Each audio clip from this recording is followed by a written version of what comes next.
Phulpur Lok Sabha seat से जब से बिहार के मुख्यमंत्री नीतीश कुमार के चुनाव लड़ने की खबरें आई हैं, तब से जनता फूलपुर को दूसरे नजर से देखने लगी है।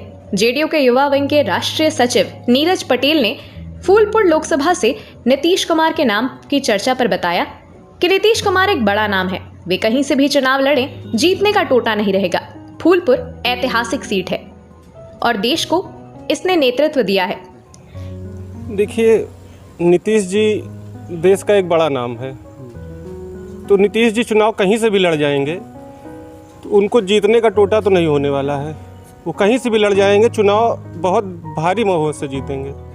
नीतीश के प्रधानमंत्री मटेरियल होने के सवाल पर नीरज पटेल ने कहा कि यह तो समय ही बताएगा कि वे पीएम मटेरियल हैं कि नहीं, लेकिन नीतीश जी ने विपक्ष को तरीका तो बता ही दिया है कि कैसे बीजेपी की सरकार को उखाड़कर फेंका जा सकता है। नीतीश जी प्रधानमंत्री पद के मटेरियल होंगे कि नहीं होंगे ये तो समय बताएगा आगे चल के, लेकिन उन्होंने एक आइडिया तो दे ही दिया है कि कैसे इस सरकार को उखाड़ फेंका जा सकता है, विपक्ष को कैसे एकत्र किया जा सकता है। नीतीश के पक्ष में समीकरण के सवाल पर नीरज पटेल का कहना था कि नीतीश जी की रैली में लाखों की भीड़ जुटी, जो उनके लिए समीकरण को बताती ही है। बिल्कुल है, पूरी तरह से है।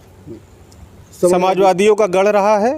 नीतीश जी की रैली यहाँ 2016 में हुई है और लाखों लोगों की भीड़ रही है उसमें। नीतीश कुमार के नाम पर सब विपक्षी पार्टी के सवाल पर नीरज कहना था कि विपक्ष का नीतीश जी को समर्थन करना उनकी मजबूरी है। उनके अनुसार अगर समर्थन नहीं करेंगे तो आतताई सरकार को नहीं उखाड़ पाएंगे। बांटो और राज करो की नीति है, जिसके लिए सबको एकत्र होना चाहिए। सपोर्ट करना एक मजबूरी है। सपोर्ट नहीं करेंगे तो जो आतताई सत्ता एक देश में चल रही है उसको नहीं उखाड़ पाएंगे। डिवाइड एंड रूल चलता रहेगा, इसलिए सबको एकत्र होना मजबूरी है, एकत्र होना भी चाहिए। नीतीश के फूलपुर से चुनाव लड़ने पर अन्य सीटों पर फर्क के सवाल पर जेडीयू नेता ने कहा कि इसका फर्क पूरे देश पर पड़ेगा। फूलपुर नेताओं के महत्वाकांक्षा का क्षेत्र रहा है। देखिए, फूलपुर कभी न कभी जो है लोगों की राजनीतिक पिपासा की पूर्ति का केंद्र रहा है। भले यहाँ से जीते ना हो, लेकिन आजमाए हैं यहाँ से दांव, तो ये संदेश तो देता ही है फूलपुर। क्यों नहीं फर्क पड़ेगा, पूरे देश में फर्क जाएगा। इस तरह से अब फूलपुर की जनता को सोचना होगा कि वे किसे अपना प्रतिनिधि चुनेंगी, जबकि नीतीश ने अभी इस संभावना पर विराम लगा दिया है।